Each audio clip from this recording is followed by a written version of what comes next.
the reality behind and of all the despotism, dictatorship,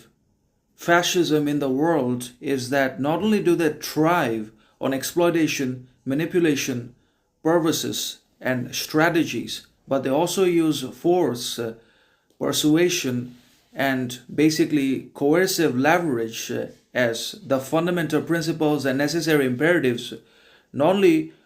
for basically establishment of as many conditions, control, enslavements as they possibly can over the population, not only to keep the always population diverted, manipulated, hysterical, controlled, enslaved, and keep them prisoners of their own desires, temptations by the introduction of technology, machines, gadgets into their lives, and by establishing consumerism, but also that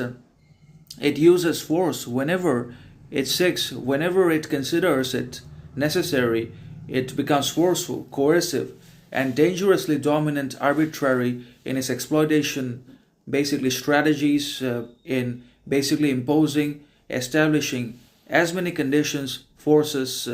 responsibilities, obligations, expectations, demands, desires as it can possibly create and artificially make over the citizenry, over the men and women, so that they never achieve any liberty, so that they never achieve any freedom from any desires, temptations, responsibilities, and certainly they are never able to live with any independence, and so that they never find any time for any critical thinking, sovereign behavior, independent reasoning, action, have it anyways, but they always give into this slavery and live in consumerism, which is the final form of slavery, and never complain,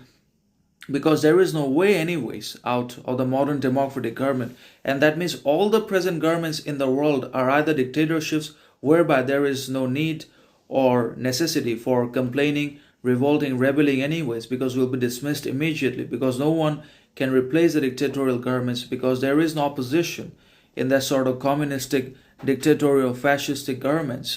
But even when it comes to a democracy, then it's the same anyways. It's the reign and rise of the one-party democracy once again from the ashes of the past, and now it's stronger, more powerful, evil, dangerous, unpredictable than it ever has been, because it's backed and funded by all the billionaires, globalist elites inside of the country who want the government to prevail and not to perish for their own enrichment purposes in one word now. So we're done anyways, essentially, because